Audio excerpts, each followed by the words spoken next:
If you like real-life spy stories, real-life international intrigue that makes you inexplicably want to ruin your martini by having it shaken and not stirred, then this has been a good summer of news for you. First, there was the Russian spy story. 10 Russian long-term sleeper agents uncovered and arrested. They pled guilty, and then on the tarmac of an airport in Vienna, they were traded by the U.S. for a few Russian prisoners. An 11th Russian sleeper agent was also charged, but he got away in Cyprus and remains at large. Even as we continue to not totally understand the why and how of the Russian story, we're already on to intriguing spy story number 2. This time not Russians, but an Iranian. To be specific, an Iranian nuclear physicist who disappeared last year while on a trip to Saudi Arabia. Yesterday, the scientist turned up at the Iran interest section at the Pakistani embassy in Washington.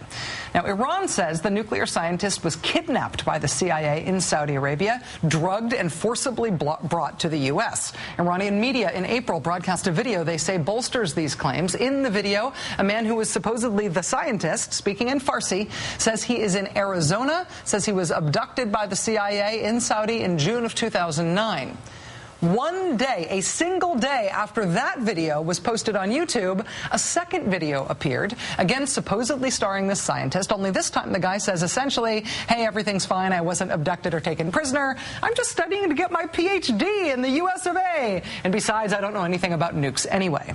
U.S. officials, including no less an authority than Secretary of State Hillary Clinton herself, say that despite Iran's claims that this guy was kidnapped and taken prisoner here, he is in fact a free man. He can go anytime. And as soon as he's got his passport and his plane tickets in order, he's good to go. No spycraft here, nothing to see. The scientist's name is Shahram Amiri. He is expected to try to fly back to Iran as soon as possible. We will see that if he is accompanied to the airport by either of these guys. Joining us now is NBC News national investigative correspondent Michael Isikoff. Mike, thanks for your time. Great to be with you. Let's start with those YouTube videos. There was actually a third one in which the scientist claims he escaped from the CIA. Right. Who's the intended audience for these videos? What do they tell us about the case? Well, there are two intended audiences, but the first intended audience was clearly the world public opinion, but an Iranian public opinion itself. The first one is kind of crude. It's made on a laptop. This is the one where he's claiming to be tortured. And then the second one, which is the next day, is a polished YouTube video. There's a library in the background. You can see a globe, a chess set, and that's where he says he's here freely. He's very happy to be in the United States. He's studying to get his PhD. You can imagine which one had the assistance of perhaps American intelligence and which one was crudely put together with perhaps not so polished assistance. Well, is there something important about this case? Can the basics of the case be inferred from just the pure fact that he is in the United States, that he's here? Yeah, sure. Look, he disappeared in Saudi Arabia in June of last year. We heard nothing about him until March of this year when the fact that he was an asset to U.S. intelligence was first reported. It was hailed as a coup for U.S. intelligence. Yeah. This is exactly the kind of guy we want access to. We want to tap his brain about the Iranian nuclear program. And suddenly, that coup turned into what has to be a bit of an embarrassment. The guy returns to the, shows up last night, at the Iranian intersection of the Pakistani embassy saying he wants to go back.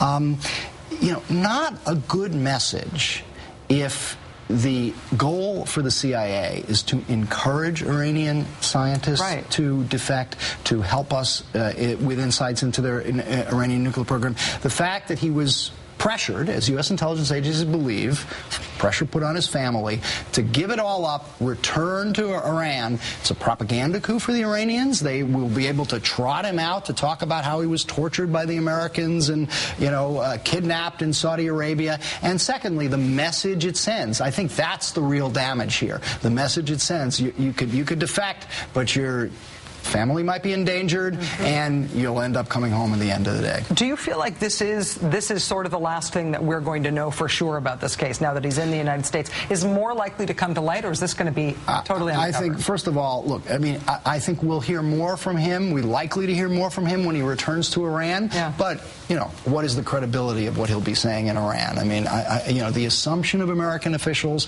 and they believe they have some evidence for this, is that there was pressure put on his family. That's the reason that he changed his mind. NBC News national investigative correspondent, I'm very proud to say, Michael Isikoff. It's great to see you here. Proud to be here. Thanks. Great. Thank you.